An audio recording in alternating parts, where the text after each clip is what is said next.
All right, year nine, third lesson for this week, Romeo and Juliet. Again, ignore the date, because that's the date I'm recording, not the date you're watching this lesson on, obviously.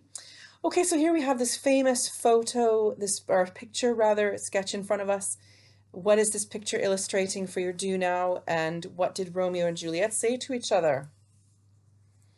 And the extension task is, where did this scene take place? And why is that important that it takes place where it does? So pause the video and write your response. Remember, full sentences, please, capital letters, full stops.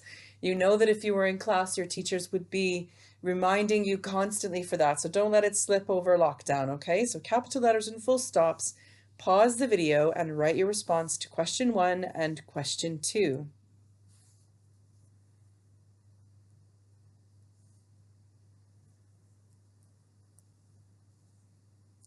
So I would hope that you would have been able to identify that the picture is illustrating Romeo and Juliet after Juliet realizes, of course, that Romeo's in her garden and they have a conversation together. And what did they say to each other? Well, they confessed their love to each other, didn't they? Perhaps Juliet, before Romeo, she knew Romeo was actually there, but she does state her deep, deep affection for Romeo. Okay, and they also plan, don't they, to get married, which is what we're going to be looking at in more detail today. And the scene took place on the balcony. And why is that important? It's important because it happened on Capulet territory, obviously. So there was this fear that Juliet had for Romeo's safety. Okay, and also from a staging point of view, it keeps things interesting. Usually in classic scenes, Romeo climbs up to Juliet, and there's some really interesting staging opportunities with that, okay? You will need a pen and your student workbook for this lesson. We're going to return to our plot of Romeo and Juliet being a classic Shakespearean tragedy following a tragic structure. So we will be filling in and going back to a resource that you've used earlier in the term. So you need to have your pen and a student workbook.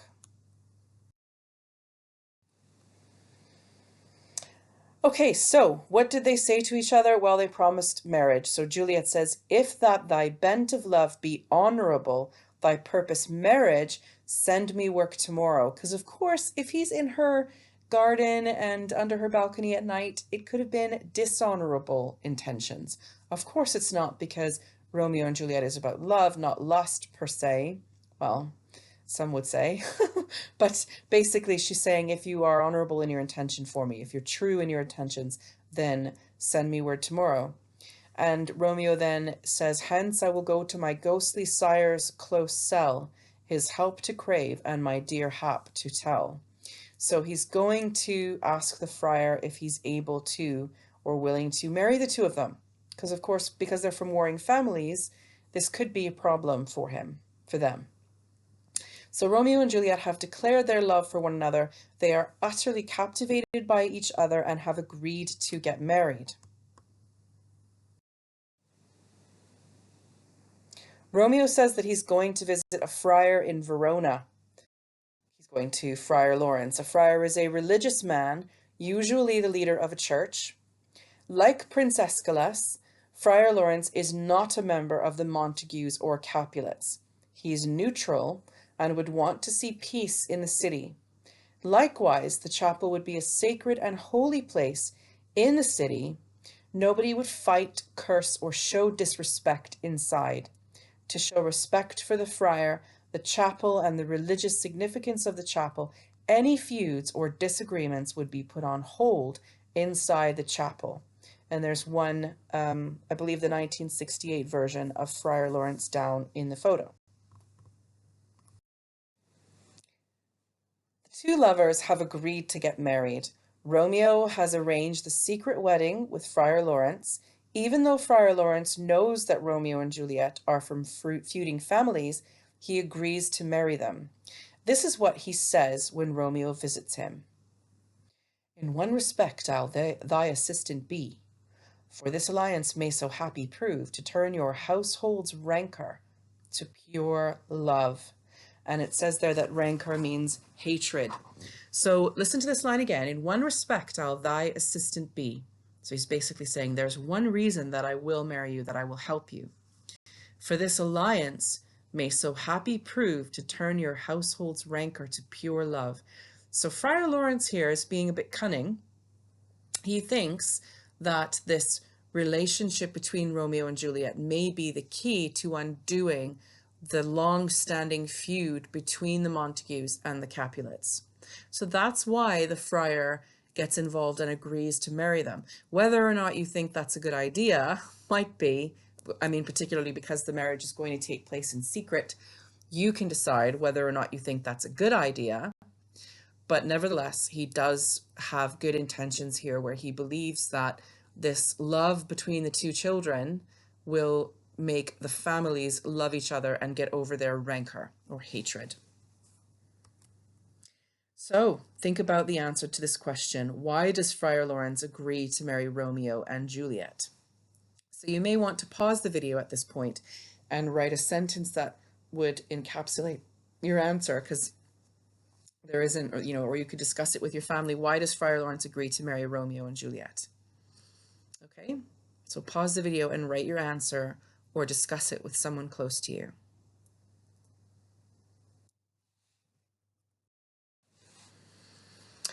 So Friar Lawrence thinks that the marriage of Romeo and Juliet will bring peace to the feuding Montagues and Capulets.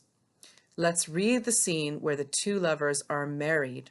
So I have this now on the next page for you. But if you have a text or a copy of that text, then feel free to look it up. So this is scene 6 in Friar Lawrence's cell, which basically means his like room in the chapel. So enter Friar Lawrence and Romeo. Friar Lawrence: so smile the heavens upon this holy act, that after hours with sorrow chide us not. So basically he's saying, let's hope that the heavens are smiling on this act and that sorrow will not come afterwards. And Romeo responds with, amen, amen. But come what sorrow can, it cannot countervail the exchange of joy that one short minute gives me in her sight. Do thou but close our hands with holy words, then love-devouring death do what he dare. It is enough I may but call her mine. So Romeo here is doing what Romeo does, isn't he? He's being very emotional, he's being very impetuous, and he's saying there's no sorrow. And even if sorrow does come, it's not going to undermine the joy that I'm going to get when you marry us. So when he performs the marriage ceremony. So you see the little wedding ring there, and Romeo and Juliet getting ready for their wedding, or walking down the aisle.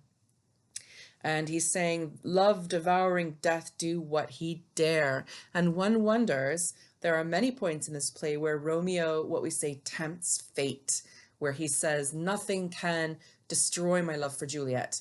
Nothing's going to get in my way. Nothing's going to get in our way. Love conquers all. But does it? The friar responds with, these violent delights have violent ends, and in their triumph die like fire and powder, which as they kiss, consume. Okay, so I put this in red. I'm just going to explain this bit. Again, you don't need to worry about the whole thing that we're reading, just the parts that are brought to your attention, okay? And in this case, he says violent delights. He's comparing Romeo's love for Juliet as violence in its passion and enthusiasm. And he's saying it's like fire and powder. And what he means by powder is gunpowder. So of course, if you have fire and you have gunpowder, when they kiss or when they come together, they consume and explode, don't they? Hence fireworks and stuff like that. Okay. And he's saying these violent delights have violent ends, and in their triumph die. So he's basically saying that a kind of warning, although he doesn't say be careful as such explicitly, he does say that violent delights, so their love, the violence of their love, tends to have a violent ending, which we will shortly. He goes on to say, the sweetest honey is loathsome in his own deliciousness, and in the taste confounds the appetite. Okay? So honestly, if you have too much honey, it's going to start confusing the appetite. And then most importantly, he says, therefore, love moderately. Love moderately. Long love doth so. When he says love moderately, what he's saying is, whoa, steady on there, Romeo. Be careful. And don't love too passionately. And don't love with too little passion. But rather try and stay in between that state of being completely consumed by passion, love, and lust, to not being moved at all. Try and stay in the middle. And then he goes on to say, long love doth so. So in other words, if you want your love to last, he's saying, love moderately. Hold on to yourself. Control yourself. He says, for too swift arrives as tardy as too slow. So basically, the quicker you move can have the same effect as moving too slowly. Okay, so now this little nugget here, this little speech is extremely important, and I should have put a little note here. So I'd like you to write the word foreshadowing. So if you're not familiar with how to spell that, it's F-O-R-E, shadowing, S-H-A-W-D-O-I-N-G, or D-I-N-G, foreshadowing. Don't worry about the spelling, okay? And that term, I know I've spoken about it in my class with Jane Eyre, and I'm sure that your teachers have as well. And it's the idea that you get a clue or a hint of what's going to happen. Now, we already know because of the prologue that these two lovers sadly end their love, their life ends far too soon. However, Shakespeare has still put in these little bits of hints about what is going to happen throughout. And here he says these violent delights have violent ends, warning that if their passion consumes them too swiftly and too strongly, then it could have dire consequences for them. Okay? Oh, okay, I missed the bottom bit of that extract, but don't worry. Romeo responds with, ah, Juliet, if the measure of thy joy be heaped like mine, and that thy skill be more to blazon it, then sweeten with thy breath this neighbor air, and let rich music's tongue unfold the imagined happiness that both receive in either by this dear encounter. And Juliet says, conceit more rich in matter than in words, brags of his substance, not of ornament. But they are but beggars that can count their worth. But, and again, I've put this in red because this is the part that's important. My true love is grown to such excess, I cannot sum up of half my wealth. So basically here, Romeo and Juliet, this is right before they get married. He hasn't performed the ceremony yet. The friar hasn't performed the ceremony yet. And in these two red lines here, we see the two of them discuss or reveal the depth of their emotion for each other. So Romeo says, if the measure of thy joy be heaped like mine, okay, that thy skills be more to blazon it. So he's saying, and blazon obviously means to add fire, to add passion to it. So he's saying, your joy, could it possibly be as strong as mine? And if it is, you know, it will ignite. And then Juliet responds with, my true love is grown to excess. Now, excess means too much or excessive, okay? Now, remember that both characters are going to need a tragic flaw because that's what makes it a tragedy. And so here we are looking at Juliet and Romeo's tragic flaws here, each other, their love and passion for each other, which blinds them to the crash course that they're on. Okay, and then Friar Lawrence in the end here says, come with me and we will make short work. So in other words, let's get on with the marriage ceremony. For by your leaves, which means permission, you shall not stay alone till Holy Church incorporate two in one. Now they've already been alone on the balcony scene, but of course the friar may not know the detail of that per se, or that might be the reason why he wants to do it quickly, because they cannot be alone until they're made one or a couple with the church. Because remember, this is the Elizabethan era, and couples could not be alone if they were not married, because it would ruin her, in particular, her reputation. Okay, so they can't be alone. They have to now get married. So consider the following answer, or the answers to these questions. Now the answers are on the next page, but I want you to pause the video here. I'll read you the questions, then pause the video, write your responses, and then check the answers, okay? So number 1, which character warns about loving too intensely? Which lines show this? Now I'm hoping you know this because I did point it out.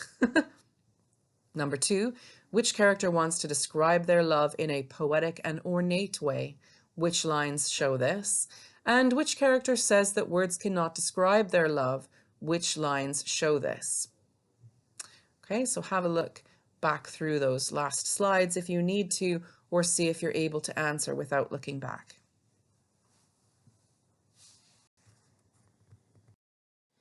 So, it is Friar Lawrence who warns about loving too intensely, and the lines that show that are when he says, "Love moderately, long love doth so, too swift arrives, as tardy as too slow." 2, Romeo wants to describe his love in a poetic and ornate way, basically because that's how Romeo is. And he says, if the measure of thy joy be heaped like mine, and that thy skill be more to blazon it than sweeten with thy breath this neighborhood air. Now, I didn't get into that too much, but basically he's heaping on compliments again to Juliet. And then finally, Juliet says that words cannot describe her love. She says her true love is grown to such excess that I cannot sum up some of half my wealth. Okay, so she's saying that she would never be able to have as much wealth as she has love for Romeo. Okay, there you go. You can take some lessons here. You start fancying someone, there you go. You've got some phrases you can use to try and get their attention.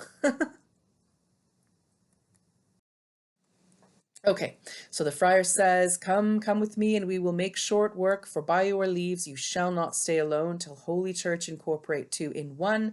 So at the end of Act 2, Scene 6, Romeo and Juliet are wed.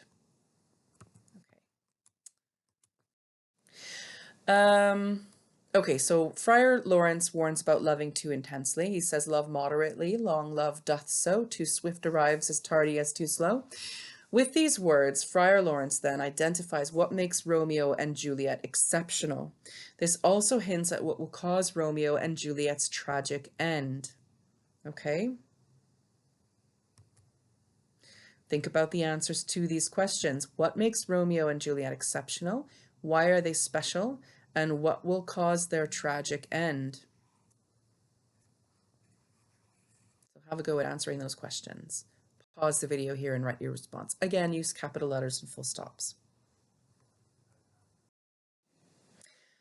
Okay, we're going to be returning to this resource that you've used before. So even though nothing tragic has happened in the play yet, Shakespeare has established the tragic characters at the start of a tragic plot. So we're going to return to this resource, which I know you will have written in before.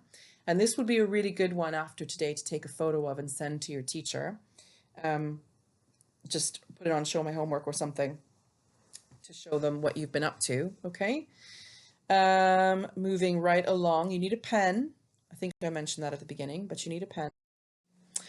And we're going to complete the boxes marked below. We're going to use the line references to help you find a brief quotation or explanation, and you can add more detail later. Now, in class, we would have had you look these up possibly in pairs and find the quotations. But where we're obviously adapting and accommodating for being in lockdown, I haven't asked you to do that. I've actually gone and found the quote for you. So you're welcome.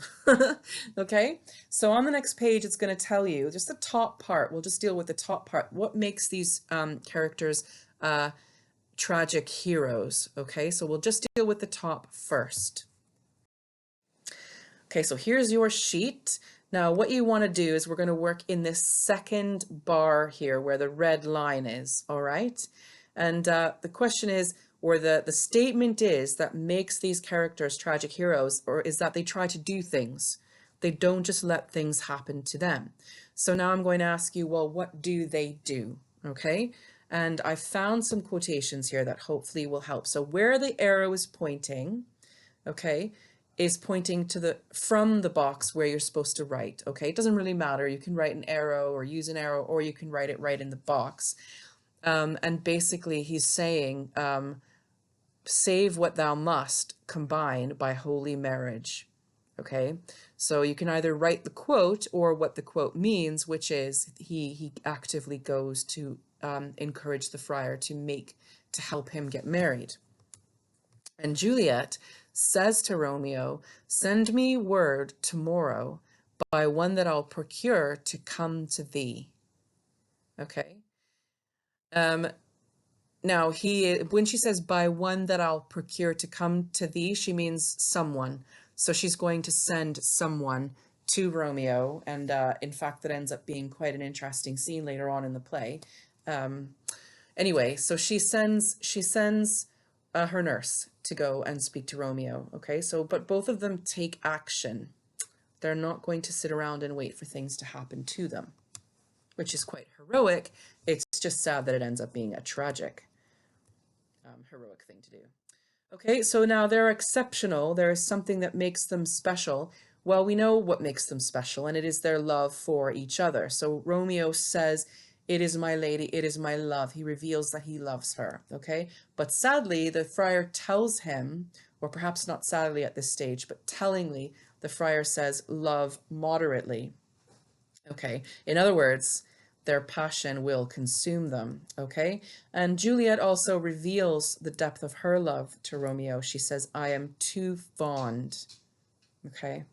She's too fond of him. She knows that although she's quite level-headed, she's still in too deep. And she says to him, all my fortunes at thy foot I'll lay, and follow thee, my lord, throughout the world. So, you know how I keep saying she's level-headed, she makes good choices? She does, but not always. She does not always make good choices. Okay. This is going to be her undoing. So at this point, I want you to pause the video and make sure you have these written in the correct boxes, and you can add detail later, okay? And then on the next page, we're going to deal with the second section, or the aspects of the plot that carry on this idea that Romeo and Juliet is a tragedy.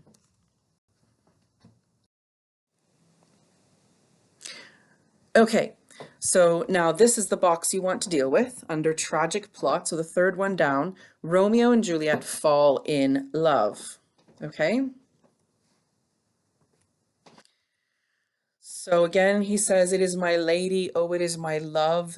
Okay, so he reveals his love to her, or to us, rather.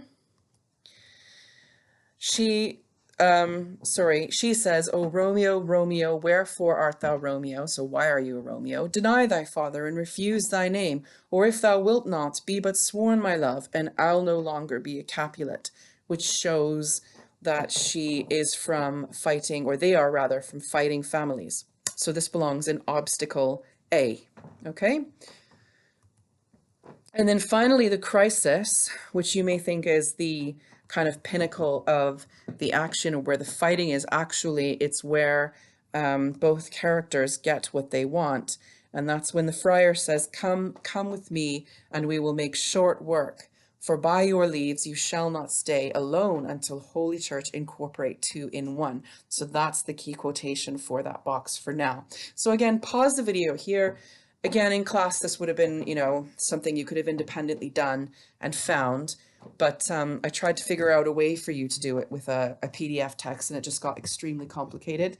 So I thought, well, I think given the circumstances, it's probably understandable to give you the answer, but then later on in the course, of course, you'll have to use the information independently. Okay, so pause the video, make sure you have these quotes written in.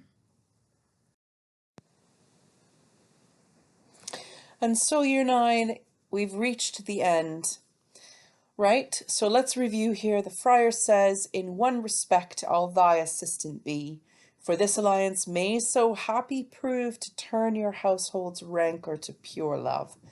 Now, I said earlier that the friar has quite good intentions here.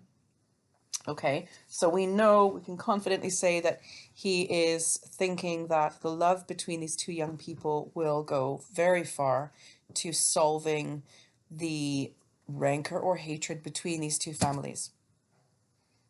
But we wouldn't be looking at this play correctly if we didn't take some time to think about the following statement. Is the friar responsible for Romeo and Juliet's tragic end? Because, of course, he's the one who married them. So, obviously, we don't have an opinion one way or the other, or certainly I'm not going to share that with you. I want you to think about it. Okay, so on your own, write down a response to this statement. So you can use this as a subheading then. The friar is responsible for Romeo and Juliet's tragic end. And then you need to respond to it. Now, it's not saying that you have to write an argument one way or the other, or that you have to agree or disagree with the statement. It means that you have to respond to it, which could be a number of things for you. You could say, yes, the friar is absolutely responsible, and explain why.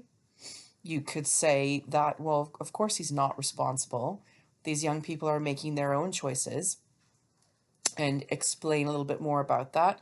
Or it could be that you think, well, I think maybe he could be, but I'm not sure because, and then you'd have to explain that in a little bit more detail, okay? We're not expecting anything submitted in the form of a big C's paragraph or anything, but a couple of notes engaging with, or sentences rather, engaging with this idea, okay? Because